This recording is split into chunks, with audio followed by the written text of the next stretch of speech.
Hepiniz hoş geldiniz arkadaşlar. Ben Batuhan. Bugün sizlerle Albin Planic ile Voşko Musil arasında 1969 yılında oynanan bir oyunu paylaşmak istiyorum. Analizimize geçmeden önce videolarımdan memnunsanız like atmayı, Albin Planic'in hakkında olabilir ya da paylaştığım analizler hakkındaki yorumlarınızı yorumlar kısmında belirtebilirsiniz. Ve de içeriklerden memnunsanız da abone olup bildirimleri açabilirsiniz diyerek isterseniz analizimize başlayalım.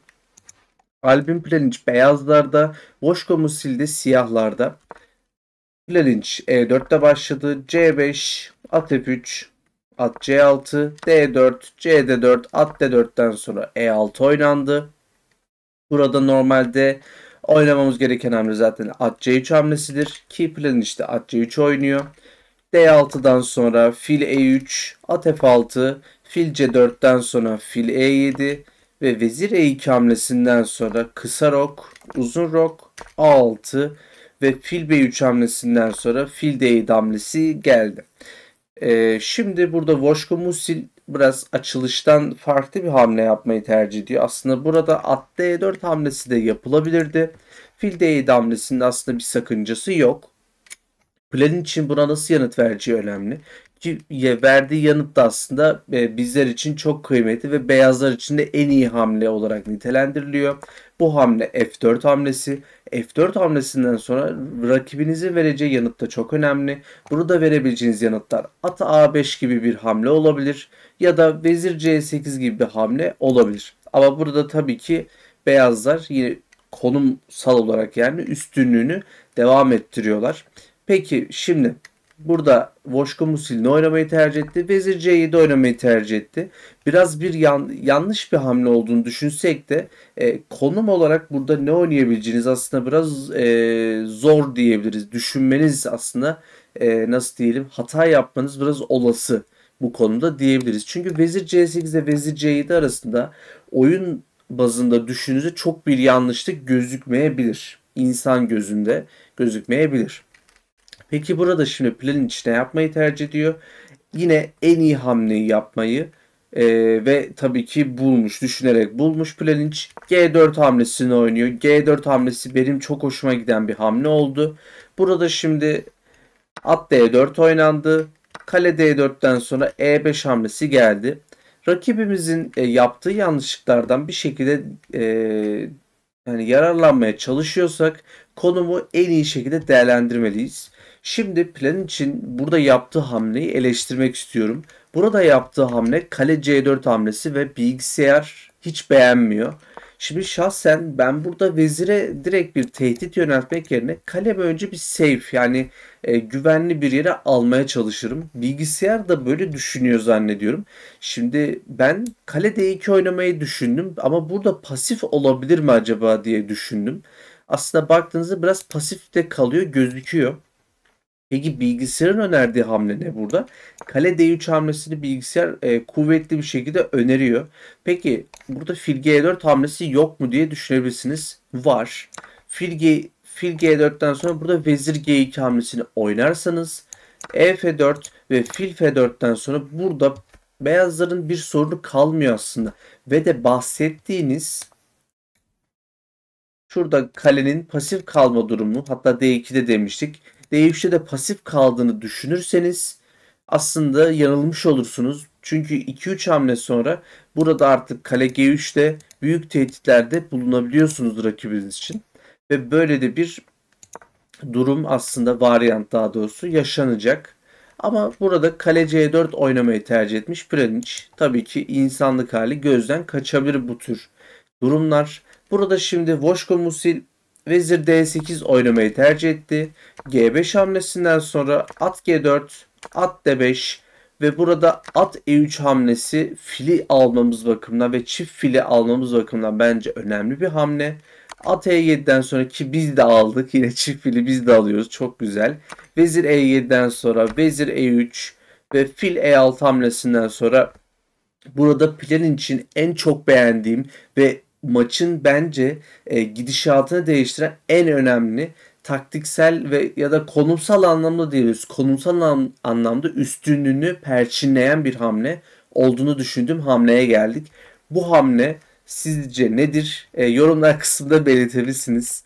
Bence en önemli hamle, maçın kritik anı diyebileceğimiz hamle F5 hamlesi. F5 hamlesi o kadar kıymetli bir hamle ki bu piyon yapısını, ki ileride H4, H5 sürmeye çalışacağız zaten. Bu piyon yapısı o kadar önemli olacak ki aslında rakibin fişini çeken bir hamlenin başlangıcı, hatta varyantın başlangıcı diyebiliriz buraya. Peki hocam, biz burada kalemizi feda ediyoruz, kalemizi bırakıyoruz dediğinizde ise şöyle bir açıklama yapayım. Burada yapacağınız piyon saldırıları, kanat saldırısı kaleden daha önemli. O kadar kıymetli bir hamle ki gerçekten plan için konumsal anlamda gördüğü, nasıl diyeyim, yani kendisinin büyük usta olduğunu resmen zaten ilan ettiği büyük bir hamle olduğunu düşünüyorum. Yani bunu tarif edemiyorum pek, siz beni anladınız. Peki burada F5 hamlesinden sonra rakibinizin verebileceği en kuvvetli yanıt nedir? Tabii ki de fil C4 almak. Fil C4 aldınız. Burada şah H8 oynamış rakibimiz, yani Voşko Musil. Biz de burada kale G1'e devam etmişiz. Dediğimiz gibi aslında burada H4 oynasanız daha kuvvetli bir varyant sağlayacaksınız. Daha kuvvetli bir şekilde ilerlemeye çalışacaksınız. Ama burada plan için zannediyorum biraz da nasıl diyelim, konum gereği artık G6 önce bir sürmeyi mi hedefle diye düşündüm yani kendi açımdan. Buraya tam anlam veremedim. H4 çünkü benim yapabileceğim ya da bilgisayarın da verdiği en kuvvetli hamle olarak gözüküyor. Burada tabii ki insanlık hali, acele bir hamle yapılmış olabilir. Kale AC8 oynandıktan sonra fil B3 oynandı ve F6 hamlesi gerçekten bu plan için yaptığı kale G1 hamlesine bir ışık tutmuş. Yani bu yaptığınız hata gerçekten konumsal bakımdan sizi batıran bir hamle diyebilirim. Neredeyse batıran bir hamle. Burada G6 oynandı. H6'dan sonra kale G3 hamlesi oynandı. Kale F D8, kale H3, vezir F8, vezir B6 hamlesinden sonra burada vezir E7 hamlesi geldi. Tekrardan vezir E3 oynadı Planinç. Vezir F8'den sonra burada tabii ki beraberlik vesaire hiçbir şekilde yapmayacağız. Öyle bir şey yok. Çünkü biz üstü durumdayız. Ama burada Planinç'in yaptığı hamle biraz bu konumumuzu tehlikeye düşürdü diye düşünüyorum. Şimdi baktığımızda burada oynayabileceğiniz kuvvetli hamleler olarak fil D5 hamlesi, vezir A7 hamlesi veya vezir B6 hamlesi gibi hamleleri oynayabiliyorsunuz. Benim için burada tam olarak ne hesapladığını anlayamadım aslında. Bu hamle, yaptığı hata, son büyük hatalardan diyebileceğimiz aslında hata, fil E6 hamlesi olmuş. Buna gerçekten hiçbir şekilde anlam veremedim. Burada şimdi kale C5 yanıtı verildikten sonra B4 oynadığınızda kale C7 oynanıyor ve burada A4 hamlesi geldi. Plan için aslında üstünlük elde ettiği konumda biraz nasıl diyelim, yanlış yaptığını, rakibinin de aslında bunu değerlendiremediğini görebiliyoruz. Çünkü A4 hamlesinden sonra burada rakibimiz Voşko Musil'de kale E8 gibi bir hamle yaparak yine büyük bir hata yapıyor. Yani rakiplerimiz, hatta daha doğrusu oyuncularımız büyük hatalar yapmış üst üste. Burada tabii ki şimdi ne oynamamız gerekiyor? Şah B2 ya da Şah B1. Önce bir şah güvenliği hocam. Önce bir şah güvenliği diye düşünürken Pjanic burada ne yapıyor? Vezir B6 hamlesini yapıyor. Çok enteresan. Gerçekten bilemedim. Buna nasıl bir yorum yapacağımı. Çünkü rakibimiz buna çok güzel bir şekilde yanıt veriyor. Kale EC8 gibi bir hamle yapıyor. Ve siz burada ne yapıyorsunuz? Fil C8 alıyorsunuz. Burada vezir C8'den sonra konum eşitleniyor. Bu gerçekten ne kadar büyük üstünlüğe sahip olursanız olun, konumuzu her bir şekilde tutmanız gerektiği ve dikkatli bir şekilde oynamanız gerektiği aslında açıklayan bir durum. Satrancın doğası gereği bir şekilde ya da herhangi bir hamlede bile konum dönebiliyor. Peki burada vezir F2'den sonra piyonu tuttuk. Burada hani sıkıntı yaşamayalım diye. Vezir D7 oynandı. hatalar üst üste geliyor ve artık bu hatalardan sonra Pjanic tabii ki burada artık hata yapmadan devam edecek ki devam etmek zorunda. Vezir D2 oynandı. Vezir A4 ve Şah B2'den sonra Şah G8, Şah G8 maçı bitiren en büyük hatalardan biri oldu. Pjanic artık burada maçın peşini bırakmaz.